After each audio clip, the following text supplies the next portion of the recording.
Welcome back to Lunchtime Politics. Now let's bring you some stories in brief. We begin with the campaign train of the People's Democratic Party in Cross River State as they berthed in Calabar South local government area, led by the Deputy Governor, Mr. Ivara Esu, as the Governor is absent to mourn the sudden death of an APC chieftain, Chief Paul Adder, who was a one-time governorship aspirant.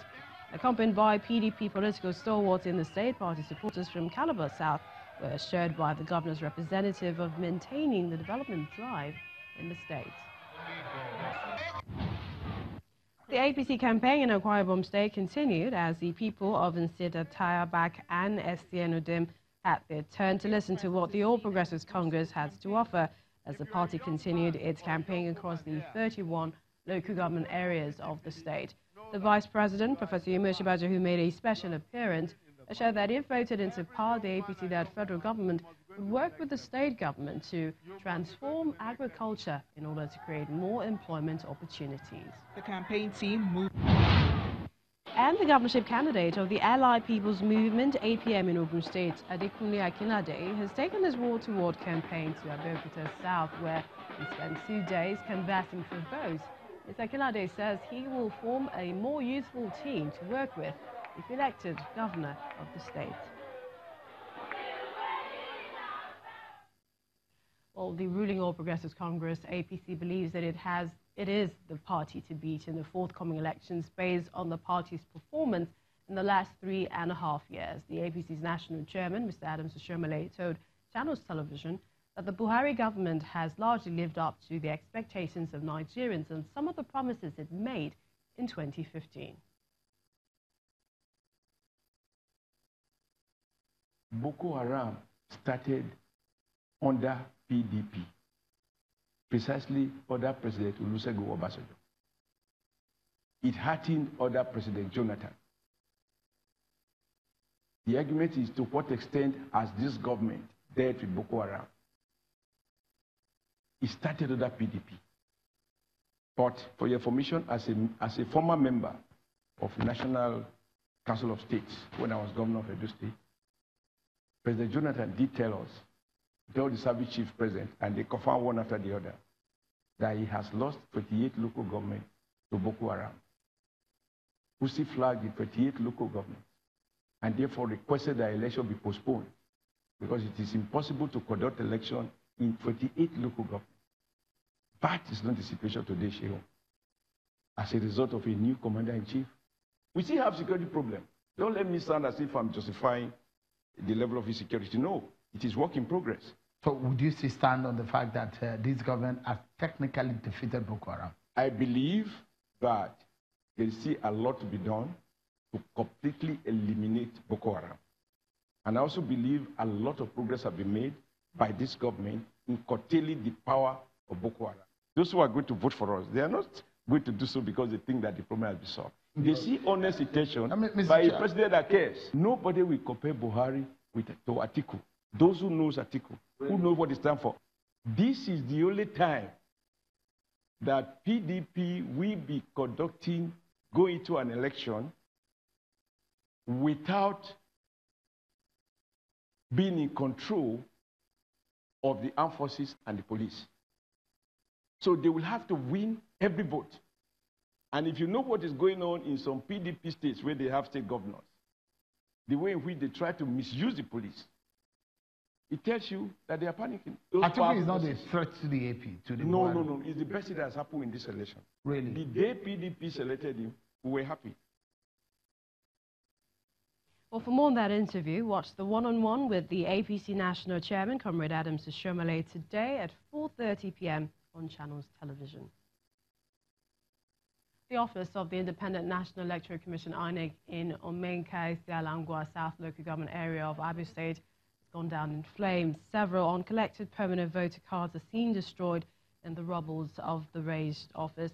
Well, let's now speak to an INEC National Commissioner on the situation of things and perhaps some other developments in the polity ahead of the elections. Joining us via Abuja studios, we have Dr. Mohammed Mustafa Lekki, Chairman, INEC Committee on Planning, Monitoring and Strategy.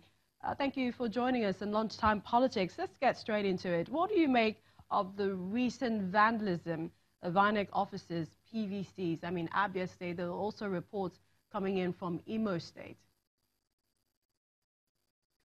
Thank you very much for having me on. This is a very sad development. It's clearly unexpected, unwarranted, but it has happened.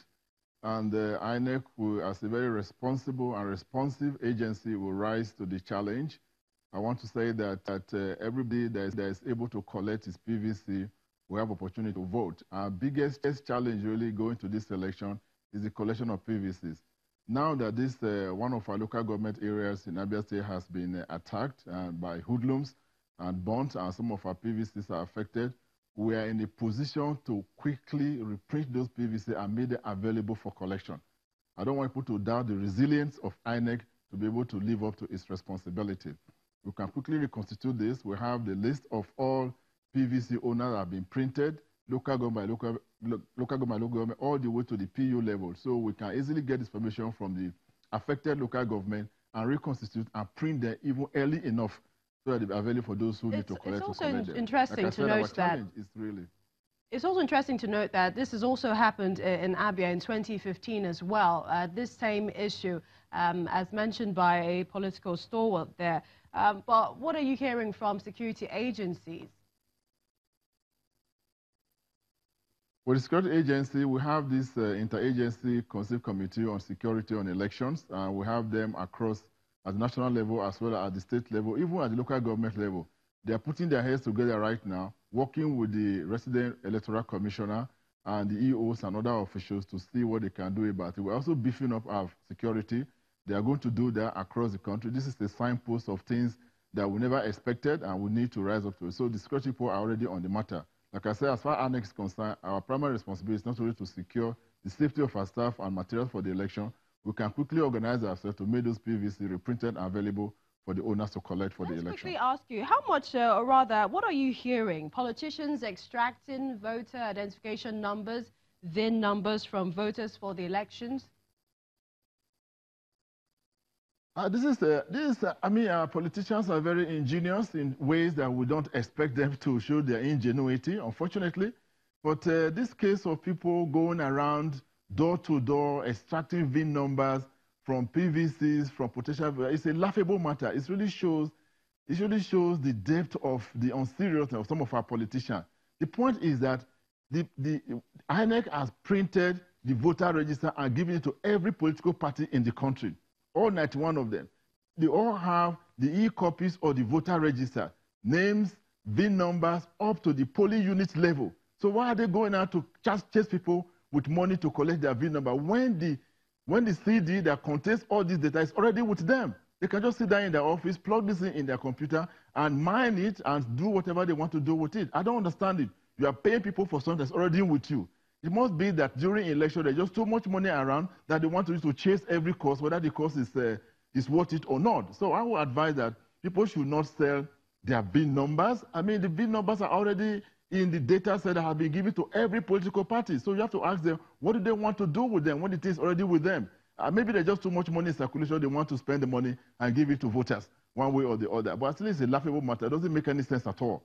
And it's not going to have any effect whatsoever because our operations are they're offline, so nobody can actually attack or do something remotely to change the outcome of any election in these forthcoming general elections. Dr. Lecky, we'd like to thank you for joining us on the program. He's the chairman INEC Committee on Planning, Monitoring and Strategy, and we'll be talking more as, of course, we head into the elections. That's it on Lunchtime Politics. Many thanks for watching. I'm Millicent Walker.